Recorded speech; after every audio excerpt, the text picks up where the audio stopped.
Now, do you think that you know what? Before I even go there, this is a question that I think Royce would want me to ask you. Shout out to Bishop, by the way. He's been doing this thing on Clubhouse. Yes, indeed. Shout out Bishop. He's had some of the most lit rooms ever. If you love hip hop, you love lyricism, check out Bishop Brigante on Clubhouse. Righteous. A lot of the topics that they run is like you be in there for hours just debating shit. But I think Royce in particular, because I was in a room with him the other night, and I think he would want me to ask you, how influenced were you by Rapper's Delight?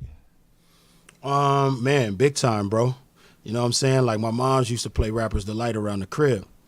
And by the time I got to, like, kindergarten, I had learned the verse where the chicken tastes like wood. Yeah. You know what I'm saying? Yeah. Have you ever went over a friend's house to eat and the food was just, So I learned that, and I used to say it around the house and rap it. My moms would have her company over, be like, yo, rap that verse. You know what I'm saying? I used to rap that verse. Right. And they had a talent show at my school, man, and I went up there and did that verse, you feel me?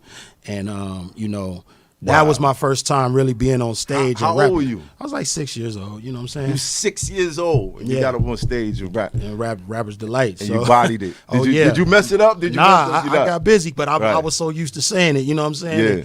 I got busy, man, and, my mom was like, she was very supportive of me from that day on when it came to, my music dreams and shit. But, Rapper's Delight, dog, like, that right there changed my life. Wow.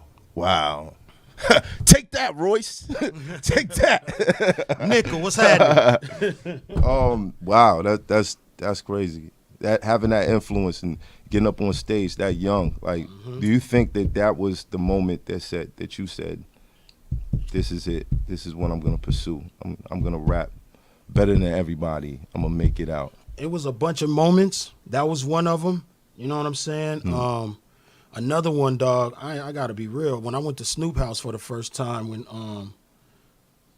when he moved to a certain location where, he had a big house, when he got the big house. Right. You know what I'm saying? And I went over there. How old were you? I think I was about 17, 18.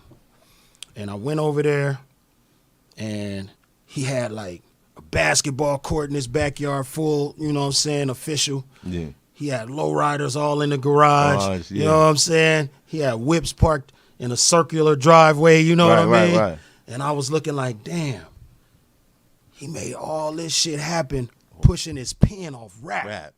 Yeah. You know what I'm saying? And I was just sitting on his couch, and they was playing video games, and, I was in my own world just impressed, inspired, and motivated. You know what I'm saying? Like, damn, this dude did that. And he from the same section of the city I'm from. You know what I'm saying? And it was like, yo, bro, I'm doing this forever. I'm not going to stop, dog. You know what I'm saying? Because this is too major. Did you get to rap for him that day? That day, I think we did make a joint that day, dog.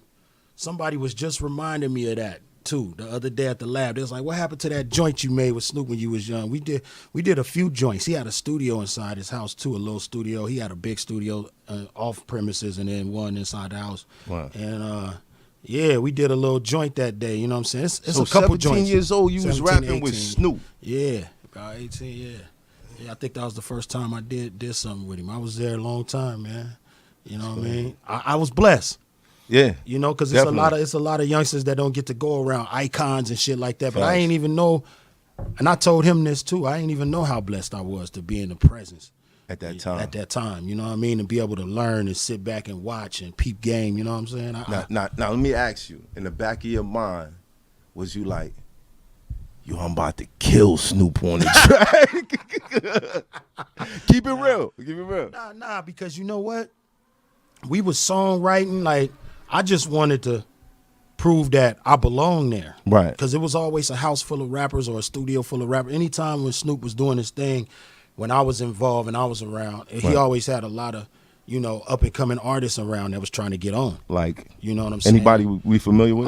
It was a lot of people. Like, we had the homies, the Low Life Gang, you know what I'm saying? Shouts to them. Rest in peace, Badass, you know what I'm saying? We had, my homie Big C Style had this compilation called the 19th Street compilation and shit. Right. And Trey D was on there. LT Hutton was producing. Dope. You know what I mean? Badass once again was on there. The Low Lives, Technique, the Dynamics. Wow. My brother Dice was on there. It was just a lot of Long Beach. Mix. J Money, rest in peace. McGruff was on there. Rest in peace. Coke Loke was on there. Lil C Style, Free Lil C Style, he was on there. Wow. You know what I'm saying? So it was just a lot of people on there, and that's just how it was. You know what I mean? Like it was yo, you got to come with your best shit. Right. You know what I mean? Because Snoop would hit that talk back button and be like, hey man, that ain't it. That ain't it. You know what I'm saying? And you got to come out of there. And Right. if you come out of there too many times, you ain't going back. Right. You feel me? And you might be back on the east side of Long Beach. How many times he hit that button on you? Never. Never. Not one time. Not one time. Not once. I was hungry. Math, I was hungry. No, I get it. You know I was what I mean? hungry. No cap. I was Look, starving. But you had a lot more respect than I did. I remember Bimmy Anthony, he was interested in giving me a deal when I was like 18. And he was working on Cool J's project at the time, the GOAT project. And you know, I was young, I was real cocky. You know what I mean? Like I was real cocky, so I was like, yo, let me get a 16 on that. I ain't gonna kill him too bad. Yo, when I say these motherfuckers I ain't gonna kill him too bad. When I say I got the lecture, I got the lecture that day. You know what I mean? Shout out to Bimmy Anthony though. Shout out to Bimmy. Yeah, they was like, wait a minute, hold up. Hold up, you're not going to do that. You know what I mean? Yeah, you know, after that, you know, him and Cannabis got into their thing. Oh yeah? And it was like, I guess he got tired of the young boys, you know, talking that shit. Yeah, but yeah, see it. Shout out to L. Biggest misconception, Crooked Eye. Is that I'm a cipher rapper. You know what I'm saying? I came in the game telling stories. Right. You know what I'm saying? I came in the game telling stories about my life. And I just think that some of the cipher work overshadowed it for a minute. It's kind of like with the battle rap when they, you know, battle rappers, when they try to make songs, you can't make songs. You know, that bullshit, that's a myth too. Right. You know what I mean? Because I mean, appreciate that, by the way. Yeah. In one form or another, we all battled. You know, it might not have been on the URL stage or King of the Dot, but we all had to get down at that basketball court, or you know what I mean? Right. You know, I mean, it's innate. You hear it in people's raps. Like, there's always this this person or this I'm better than. You know what I mean? Rap was always about like showing, you know, I'm the greatest. I'm the greatest. You know, it's flexing. It's a lot of flexing in people's verses, even if they're not going at anybody in particular. There was always that subject. It was like, I'm better than this. You know what I mean? Yeah, that invisible MC is present. Right. You know what I mean? So you gotta talk shit. You gotta tear him down verbally. Right. You know what I'm saying? And yeah, like I mean, M started off battling. Right. You know, Royce caught a few battles. Facts. You know what I'm saying? You talking about Grammy Award winning artist that's top of the world. You know, so yeah. Yo, Conway. You know what I mean? He's got a battle online. But what people don't know, Sauce Walker. I ran into Sauce in Miami, and he showed me a battle from when he was young. Like, see what I mean? And that's what I'm saying. Like, yeah. So that, I think, to answer your question, that's one of them. You know what I'm saying? Is that you know, it's all about. I'm trying to bar everything out. Right. You know, even if the song don't call for it, I consider myself as a very skillful songwriter. I know when to ease off the gas pedal and to smash on that motherfucker. I know when I let the beat talk to me. I let the music talk to me and tell me what to do. You know what I'm saying? Right. So all that, you know. Where do you think that came from?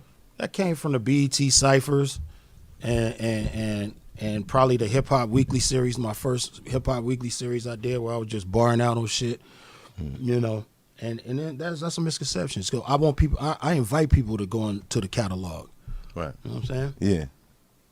How do you get around these misconceptions? Because battle rappers, we've been trying to figure it out for years. Is this next project that you dropping? Yes, sir. Glass House? No, Glass House. Not Glass House.